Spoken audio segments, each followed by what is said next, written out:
2014 March മാസം 8 അതിരാവിലെ കൃത്യം 12:42 മലേഷ്യയിൽ നിന്നും ഒരു വിമാനം ചൈനയെ നോക്കി പുറപ്പെടുന്നു.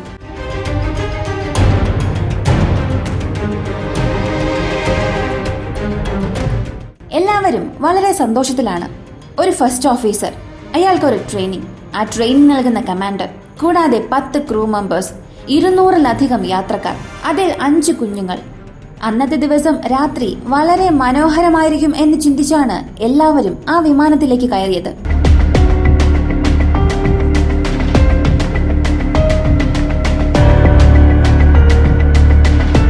എന്നാൽ ആ വിമാനത്തിന് എന്ത് സംഭവിച്ചു എന്നുള്ളത് 10 വർഷമായിട്ടും ഒരു രഹസ്യം മാത്രം. മലേഷ്യൻ എയർലൈൻസിന്റെ MH370 വിമാനത്തിന്റെ രഹസ്യം പതിയെ ചുരുളഴിയുമോ? ഇപ്പോ മലേഷ്യൻ ഗവൺമെന്റ് പറഞ്ഞിരിക്കുന്ന വാർത്ത എന്താണ്?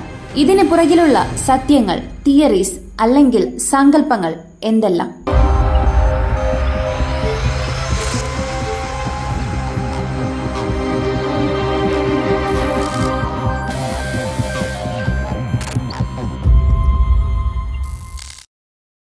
മനുഷ്യൻ ശാസ്ത്രത്തിൽ മുന്നേറി. ഏതൊരു ഡിവൈസിൽ നിന്നും മനുഷ്യന് കോണ്ടാക്ട് ചെയ്യാൻ സാധിക്കും.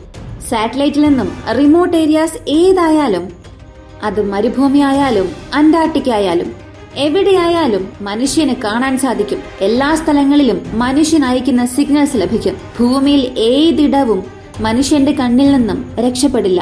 ഇങ്ങനെയൊക്കെ നമ്മൾ ചിന്തിച്ചുകൊണ്ടിരിക്കുകയാണെങ്കിൽ അതെല്ലാം തെറ്റാണ്.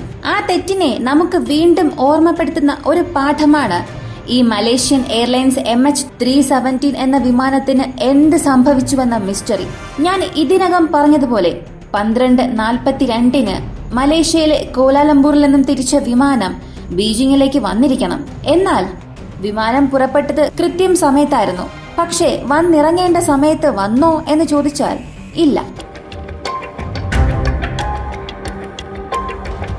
12:42 എല്ലാ പാസഞ്ചേഴ്സും ചെക്കിംഗ് അവസാനിപ്പിച്ച് വിമാനത്തിനുള്ളിലേക്ക് കയറുന്നു.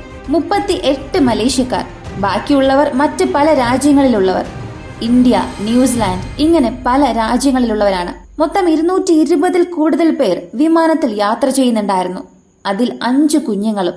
ഈ വിമാനത്തിന്റെ ഫസ്റ്റ് ഓഫീസർ വെറും 27 വയസ്സുള്ള ഫരീഖ് ഹമീദ് ആണ്.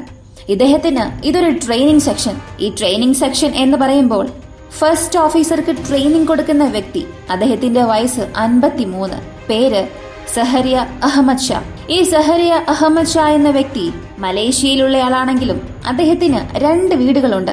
ഒരു വീട് മുഴുവനും ഫ്ലൈറ്റ് സിമുലേഷൻ, മൈക്രോസോഫ്റ്റിന്റെ ഫ്ലൈറ്റ് സിമുലേഷൻ അദ്ദേഹത്തിന്റെ വീട്ടിൽ തന്നെ ചെയ്തിട്ടുണ്ട്. എപ്പോഴും ഈ ഫ്ലൈറ്റ് സിമുലേഷനിൽ ഇരുന്നു കൊണ്ട് അദ്ദേഹം ഫ്ലൈറ്റ് ഓടിക്കുന്നത് പോലെയും ഏത് ഡയറക്ഷനിൽ എപ്പോ എങ്ങനെ തിരിയണം എന്നുള്ളതെല്ലാം ആ സിമുലേഷനിലൂടെ ചെയ്തു നോക്കുന്നത് ഈ സഹരിയയ്ക്ക് ഒരുപാട് ഇഷ്ടമുള്ള കാര്യമായിരുന്നു. ഇദ്ദേഹം മലേഷ്യൻ എയർലൈൻസിന്റെ വളരെ പ്രധാനപ്പെട്ട സീനിയർ ഓഫീസറാണ്.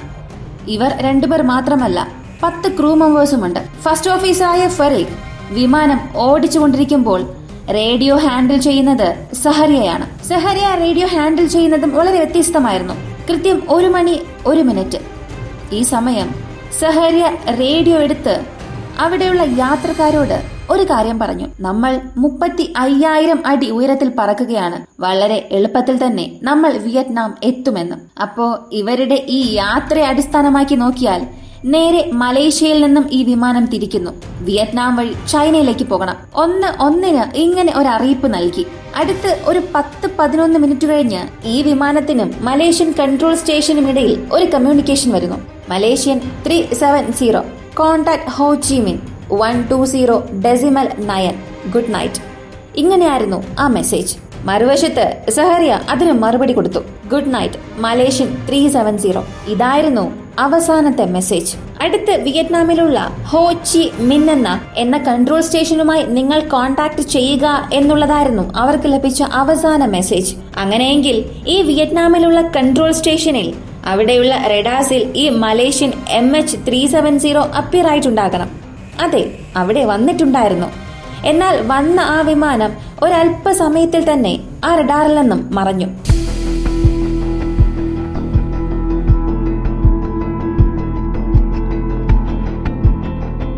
ഈ ഒരു കോൺവെർസേഷൻ നടന്ന് അടുത്ത 5-ാമത്തെ മിനിറ്റ് വിയറ്റ്നാം ഹോച്ചിമിൻ റഡാർ സ്റ്റേഷനിൽ വന്ന ഈ ഒരു വിമാനം അടുത്ത 37 സെക്കൻഡിൽ കാണാതാകുന്നു.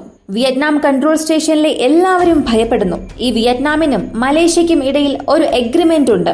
ഇവരുടെ ഫ്ലൈറ്റ് റഡാറിൽ ഒരു വിമാനം 5 മിനിറ്റിൽ കൂടുതൽ അപ്രത്യക്ഷമായാൽ, അതായത് മലേഷ്യൻ വിമാനം 5 മിനിറ്റിൽ കൂടുതൽ അപ്രത്യക്ഷമാവുകയാണെങ്കിൽ ഉടൻ തന്നെ അത് വിയറ്റ്നാം അതോറിറ്റി, മലേഷ്യയുടെ അതോറിറ്റിക്ക് ആ വിവരം അറിയിക്കണം. നിങ്ങളുടെ വിമാനം ഇതുവരെയും വന്നിട്ടില്ല, വന്ന വിമാനം 5 മിനിറ്റ് ആയിട്ടും സിഗ്നൽ നൽകിയിട്ടില്ല എന്ന ഇൻഫർമേഷൻ പാസ് ചെയ്യണം. എന്നാൽ ഭയപ്പെട്ടു പോയ ഈ വിയറ്റ്നാം കൺട്രോൾ അതോറിറ്റീസ് വിയറ്റ്നാമിന്റെ മുഴുവൻ റഡാറിലും എന്തെങ്കിലും പ്രശ്നമുണ്ടോ എന്നാണ് ആദ്യം പരിശോധിച്ചത്. MH370 എവിടെ പോയി എന്നുള്ള സെർച്ചിങ് നടത്തിക്കൊണ്ടിരിക്കുന്നു. 5 മിനിറ്റ് കഴിഞ്ഞു. ഇപ്പോ മറ്റു മാർഗം ഒന്നും തന്നെ ഇല്ല. ഉടൻ തന്നെ വിയറ്റ്നാം അതോറിറ്റി മലേഷ്യയ്ക്ക് ഈ അറിയിപ്പ് നൽകി. എന്നാൽ 18-ാം മിനിറ്റിലാണ് ഈ അറിയിപ്പ് മലേഷ്യയ്ക്ക് ലഭിച്ചത്. Kuala Lumpur aeronautical rescue coordination centre, ഈ റെസ്ക്യൂ കോർഡിനേഷൻ സെന്ററിലേക്ക് 1 മണിക്കൂറിൽ ഈ ഒരു ഇൻഫർമേഷൻ പോയി. കൃത്യമായി പറഞ്ഞാൽ 2:30 മണിക്ക്, അതിരാവിലെ 2:30ക്ക് അവർക്ക് ഇൻഫർമേഷൻ ലഭിച്ചു. അടിയന്തരമായി അവർ എല്ലാ കാര്യങ്ങളും പരിശോധിച്ചു എന്നതല്ലാതെ എമർജൻസി സിഗ്നൽസ് നൽകിയോ എന്ന് ചോദിച്ചാൽ അതും നൽകിയില്ല.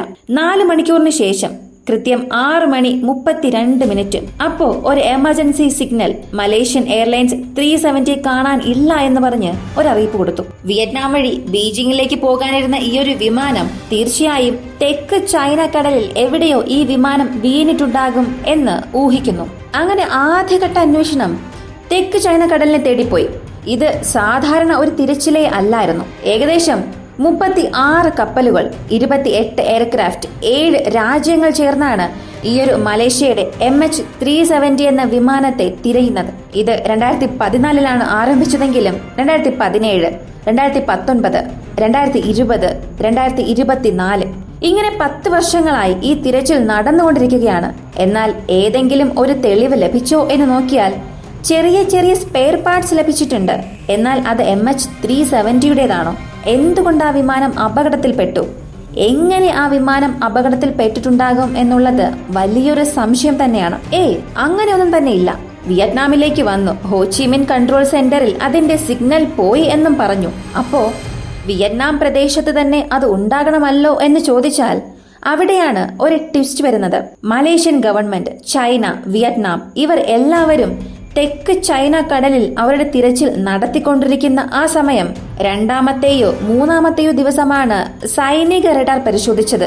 അങ്ങനെ സൈനിക റഡാർ സ്റ്റേഷൻ നോക്കുമ്പോൾ വിയറ്റ്നാമിലേക്ക് വന്ന ആ വിമാനം വീണ്ടും വെസ്റ്റ് ഭാഗത്തേക്ക് തിരിഞ്ഞ് വീണ്ടും മലേഷ്യയിലേക്ക് തന്നെ വരികയും മലേഷ്യയിൽ നിന്ന് ഇന്ത്യൻ മഹാസമുദ്രത്തെ നോക്കിപ്പോയി. പെട്ടെന്ന് എന്തുകൊണ്ട് ഈ വിമാനം U-ടേൺ എടുക്കണം എന്നുള്ളതാണ് അടുത്തു വരുന്ന ചോദ്യം. അങ്ങനെയാണെങ്കിൽ ഈ വിമാനം തെക്ക് ചൈന കടലിൽ വീണിട്ടില്ല, ഇന്ത്യൻ മഹാസമുദ്രത്തിൽ വീണിട്ടുണ്ടാകും എന്ന തീരുമാനത്തിൽ വരുന്നു. ഇന്ത്യൻ മഹാസമുദ്രമോ? അതെങ്ങനെ വീണിട്ടുണ്ടാകും? അതിനുള്ള സാധ്യതയുണ്ടോ എന്ന ചോദ്യം. എന്തുകൊണ്ട് വീണിട്ടുണ്ടാകും എന്നുള്ളതിന് 2 ഓപ്ഷൻ മാത്രമാണുള്ളത്. ഒന്നാമത്തേത്, മലേഷ്യൻ എയർലൈൻസ് MH370ക്ക് ഇന്ധനം തീർന്നിട്ടുണ്ടാകും. അങ്ങനെ ഇതിനെക്കുറിച്ചുള്ള അന്വേഷണം ആരംഭിച്ചു.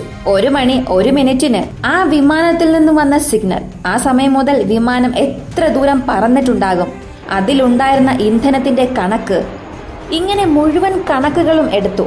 ഏകദേശം പല രാജ്യങ്ങൾ, പല കിലോമീറ്റർ, പല സാങ്കേതിക വിദ്യ, നവീന ടെക്നോളജി, പല മനുഷ്യരുടെ സഹായം എല്ലാം ഉപയോഗിച്ച് ആ വിമാനത്തെ തിരയുന്നു. ഇവിടെയാണ് അടുത്ത ട്വിസ്റ്റ് വരുന്നത്.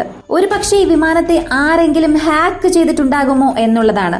ആരെങ്കിലും ഡിജിറ്റലി ഹാക്ക് ചെയ്തിട്ടുണ്ടെങ്കിൽ അത് ഞങ്ങൾക്ക് മനസ്സിലാകുമെന്ന് ബോയിങ് കമ്പനി പറയുന്നു. അങ്ങനെയാണെങ്കിൽ ഡിജിറ്റലി ഹാക്ക് ചെയ്തിരിക്കാനുള്ള സാധ്യതയില്ല.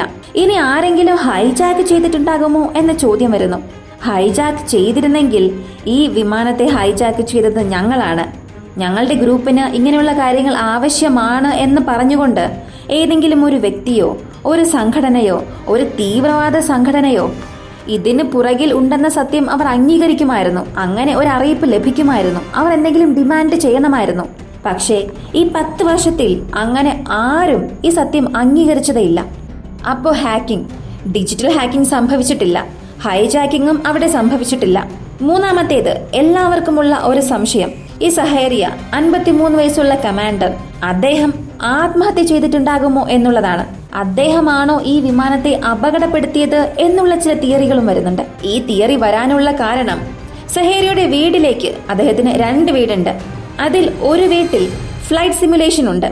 ആ ഫ്ലൈറ്റ് സിമുലേഷനിൽ ഇതുപോലെ ഒരു യു ടേൺ എടുത്ത് നേരെ ഇന്ത്യൻ മഹാസമുദ്രത്തിൽ ഈ വിമാനം വീണാൽ എന്താകും അവസ്ഥ എന്നുള്ളത് സഹേരിയ ആ ഫ്ലൈറ്റ് സിമുലേഷനിൽ ടെസ്റ്റ് ചെയ്ത് നോക്കിയിട്ടുണ്ടായിരുന്നു.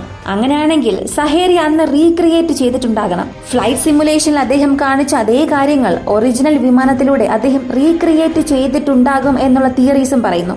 എന്നാൽ സഹേരിയെക്കുറിച്ച് അറിയാവുന്ന വ്യക്തികൾ പറയുന്നത് അദ്ദേഹം ഒരിക്കലും അങ്ങനെ ചെയ്യാനുള്ള സാധ്യതയെ ഇല്ല എന്നാണ്. മറ്റു പല പ്രധാനപ്പെട്ട തിയറീസും പറയുന്നുണ്ട്. ആ വിമാനത്തിൽ പെട്ടെന്ന് ഫയർ ആക്സിഡന്റ് സംഭവിച്ചിട്ടുണ്ടാകാം. ആ വിമാനത്തിലുള്ള എല്ലാവർക്കും ബോധം നഷ്ടപ്പെട്ടിട്ടുണ്ടാകാം. അങ്ങനെ ആ വിമാനം ഇന്ധനം തീരുന്നതുവരെ ആകാശത്തിൽ തന്നെ വട്ടമിട്ട് പറക്കുകയും ഓട്ടോ പൈലറ്റ് മോഡിലേക്ക് പോയി താഴെ വീണ് പൊട്ടിത്തെറിച്ചിട്ടുണ്ടാകും. അങ്ങനെ ഒരു സ്ഥലം നമ്മെക്കൊണ്ട് കണ്ടെത്താൻ കഴിയുന്നില്ല എന്ന മറ്റൊരു തിയറി. വീണ്ടും പല തിയറികൾ നമുക്ക് കാണാൻ സാധിക്കും. എന്നാൽ ഈ തിയറിയെല്ലാം ഒരു ഭാഗത്തുണ്ടെങ്കിലും നമ്മൾ മനുഷ്യർ ഈ ടെക്നോളജി ഉപയോഗിച്ച് ഒരു വിമാനത്തെ കണ്ടുപിടിക്കാൻ കഴിഞ്ഞിട്ടില്ലല്ലോ എന്ന ചോദ്യമാണ് പല രാജ്യങ്ങളെയും വീണ്ടും വീണ്ടും ഈ വിമാനത്തെ തിരയാൻ പ്രേരിപ്പിച്ചത്. ഏതെങ്കിലും ഒരു രാജ്യം ആ വിമാനത്തിന്റെ ഏതെങ്കിലും ഒരു സ്പെയർ പാർട്സ് കണ്ടെത്തി നമ്മളെ അറിയിക്കില്ലേ എന്ന് മലേഷ്യൻ ഗവൺമെന്റും ഇതിന് പുറകിൽ ഒരുപാട് തുക ചിലവഴിച്ചു നോക്കി. 2017 ഒരു ഘട്ടത്തിൽ ഈ ഒരു തിരച്ചിൽ അവർ അവസാനിപ്പിച്ചു. 2019 തിരച്ചിൽ ഉണ്ടായെങ്കിലും വീണ്ടും അത് അവസാനിപ്പിച്ചു. അങ്ങനെ 2024 വന്നു. വീണ്ടും ഈ മലേഷ്യൻ വിമാനം MH370 തിരയാൻ മലേഷ്യൻ ഗവൺമെന്റ് തയ്യാറാവുകയാണ്. ഇത്തവണ മലേഷ്യൻ ഗവൺമെന്റ് മറ്റൊരു പ്രൈവറ്റ് കമ്പനിയുമായി എഗ്രിമെന്റ് തയ്യാറാക്കുന്നു. നിങ്ങൾ യാതൊന്നും കണ്ടുപിടിച്ചില്ല എന്നുണ്ടെങ്കിൽ നിങ്ങൾക്ക് ഫീസ് നൽകില്ല. നിങ്ങൾ കണ്ടുപിടിച്ച് മലേഷ്യൻ വിമാനം ഇവിടെയായിരുന്നു ഉണ്ടായിരുന്നത്, ഏതെങ്കിലും ഒരു തെളിവ് തന്നാൽ മാത്രമേ നിങ്ങൾക്കുള്ള ഫീസ് നൽകൂ. അങ്ങനെ Malaysian government no find no fee എന്ന കോൺസെപ്റ്റോടുകൂടി 15,000 ചതുരശ്ര കിലോമീറ്റർ തിരയാൻ പോവുകയാണ്. ഈ 15,000 ചതുരശ്ര കിലോമീറ്ററിൽ മലേഷ്യയുടെ MH370 ഉണ്ടാകുമോ? ഏലിയൻസ് കാരണമെന്നും ചില തിയറീസ് പറയുന്നു. അല്ല, ഇതൊന്നും തന്നെ ഇല്ല. മറ്റെന്തോ വിചിത്രമായ പല രഹസ്യങ്ങൾ ഈ വിമാനത്തിന് പുറകിലുണ്ടെന്നും പറയുന്നു. നിങ്ങൾക്ക് ഇതിനെക്കുറിച്ചുള്ള എന്തെങ്കിലും രഹസ്യം അറിയാമെന്നുണ്ടെങ്കിൽ അത് കമന്റിൽ പറയുക. 10 വർഷത്തിന് ശേഷം ഇങ്ങനെ ഒരു തിരച്ചിൽ നടത്തുന്നത് കൊണ്ട് ജനങ്ങൾക്ക് എന്താണ് ലാഭം എന്നുള്ള ചോദ്യത്തിന് അവിടെയുള്ള ഗവൺമെന്റ് അധികാരികൾ പറയുന്നത്, ഇങ്ങനെ ഒരു വിമാനം കാണാതായി, അതിനെ കണ്ടുപിടിക്കാൻ നമ്മെ കൊണ്ട് കഴിഞ്ഞില്ല എന്നുണ്ടെങ്കിൽ ഇതുപോലെ പല വിമാനങ്ങൾ കാണാതാകാൻ സാധ്യതയുണ്ട്. ഭാവിയിൽ അവയൊന്നും നമ്മെ കൊണ്ട് കണ്ടുപിടിക്കാൻ കഴിയാതെ പോവുകയാണെങ്കിൽ എന്ത് ചെയ്യാൻ സാധിക്കും? അതിന് ഒരു അവസാനം നൽകണം. അതുകൊണ്ട് MH370 തീർച്ചയായും കണ്ടുപിടിക്കണം എന്ന് പറയുന്നു. അവർ പറയുന്നത് ശരി തന്നെയാണ്. അപ്പോ നമുക്ക് കണ്ടു തന്നെ അറിയാം MH370 ലഭിക്കുമോ, അല്ലെങ്കിൽ ഇത് ചുരുളഴിയാത്ത രഹസ്യമായി വീണ്ടും നീണ്ടുപോകുമോ എന്ന്.